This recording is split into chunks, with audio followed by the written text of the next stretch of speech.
Is your credit messed up? Or maybe it's not messed up today, but at some point it was.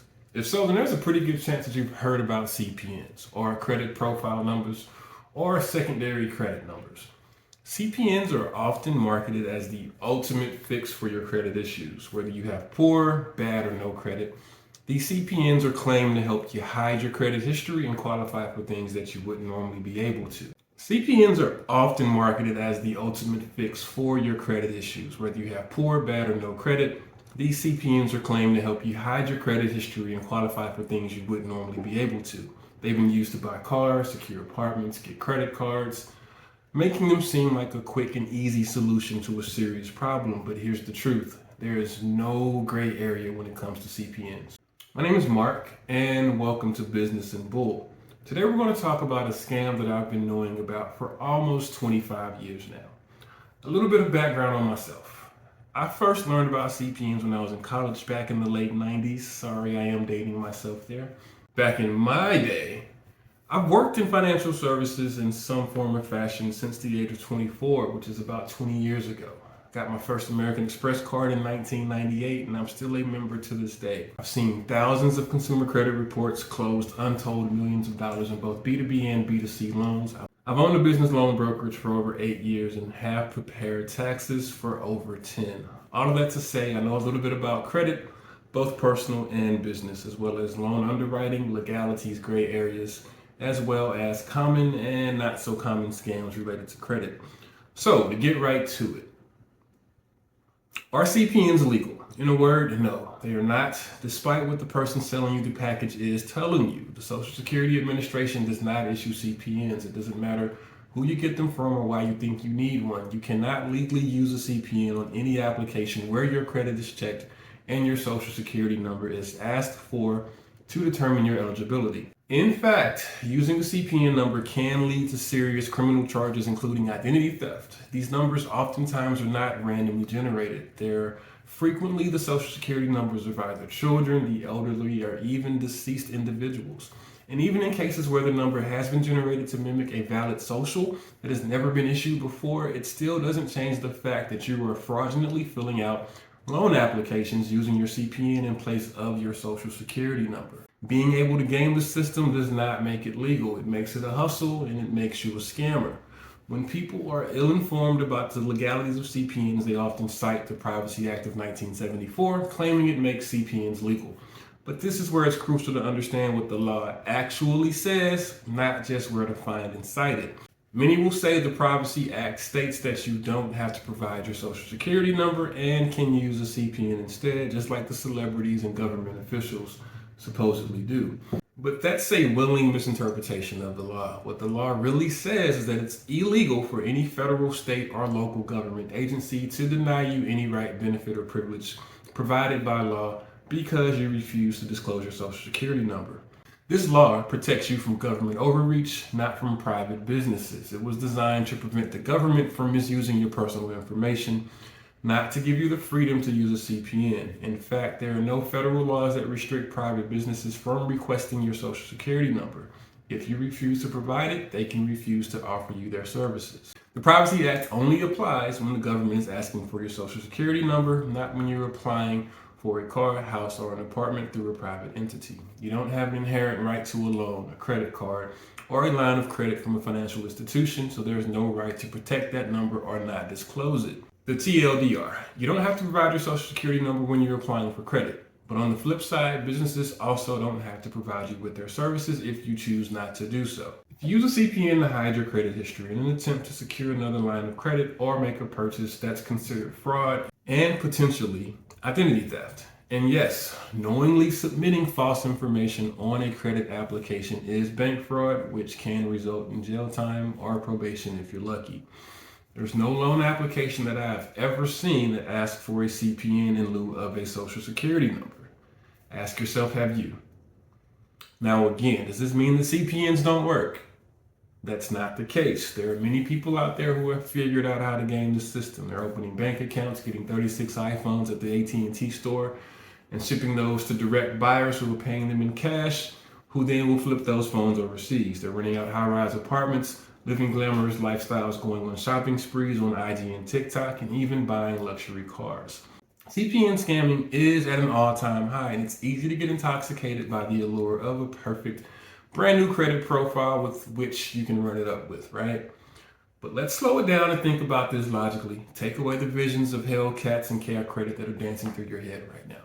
If this were a legitimate service, why are there no legitimate national providers of this service? If CPNs are legal, why can you only get them on the gray or black market? You mean to tell me that the major credit repair companies like Lexington Law wouldn't offer this as an alternative or a bonus add-on service? The only credit repair companies I see offering CPNs outwardly can be found on TikTok and Instagram, where they are heavy on selling the lifestyle and promoting fraudulent ways with which you can sweep your credit. Why can you not buy a house with the CPN? Why can't you file your taxes with it? Ask yourself those questions. Another thing that stands out to me is that they are not viable long term and can cause more problems, even if you do manage to escape getting arrested. Nobody will tell you about credit profiles being merged. If that happens, you can kiss both your CPN and your actual personal credit goodbye. When you create a CPN using most of your personal information, you end up with two profiles, one with your original social security number and a secondary profile with the CPN. There's usually some common information between the two, and that common factor is you. Eventually, the credit bureaus, Equifax, Experian, TransUnion, they will connect the dots and merge those two files together. Now, under your name, you've got two different numbers that you've been using to build credit. This raises a huge red flag with the credit repositories. Having multiple numbers associated with your name creates problems with data reporting. And when this happens, any accounts linked to either profile are usually shut down immediately. So you're going to lose both your real credit and your CPN credit. This is because you're flagged for potential credit fraud, which is a serious issue. It not only affects anything you've done in the past, but it also creates significant problems for anything that you may do in the future. Now, there are ways to avoid this happening, but with each degree of separation you use to conceal your actual identity with this CPN, the more likely you're placing yourself in the crosshairs of law enforcement. In short, what may seem like a quick fix actually creates bigger problems for you. Added to these problems is the very real chance that you could get locked up. Here's the thing. The majority of people using CPNs probably don't get caught because either A, they tried to get credit, but the CPN was poorly built so they never got approved and they gave up on it, or B, the amount of theft doesn't really warrant an investigation from law enforcement because they are swamped with credit ID theft type of cases these days. You've either got to get caught in the act at a dealership or be successful enough with getting approvals across the board that those losses start to stack and they get too big to ignore.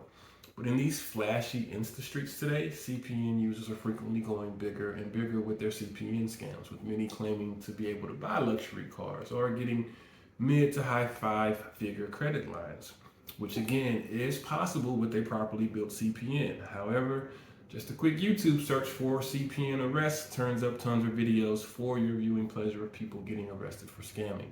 And even if you don't get caught leaving the lot, what do you think is going to happen when you stop making payments on the six figures in debt that you've racked up? Somebody just might start to do some digging. Don't let it happen. The crazy thing is, many of you don't even need a CPN. You just either need to fix and or build your existing credit. Having no credit is the same as having bad credit. In many cases, when you're denied due to having bad or no credit, you could use a cosigner or work on building your credit a bit more before applying. These startup tech companies are pumping out tons of credit builder apps. Do some research on alternative trade lines and start building it up. CPNs are a scam, heavily promoted in and around the credit repair community, and they are illegal. The reason some people get away with it is simply that they haven't been caught yet, but that doesn't make it legal. For the last time, not getting caught does not make it legal. The real reason these scams succeed is because many people don't do their own research or just choose to take a chance out of being desperate. But a simple Google search on the legality of CPN should be enough to make you think twice about doing it. Instead of wasting your money on this temporary solution, you could use that money to pay down revolving debt and improve your credit score the right way. You could get a secured credit card. Here's the thing, and I understand when we're desperate, we often lie to ourselves into believing something we would otherwise think is stupid. Many of us are stressed. We've gotten behind on car payments, loans, credit cards. Many of us are in very real debt.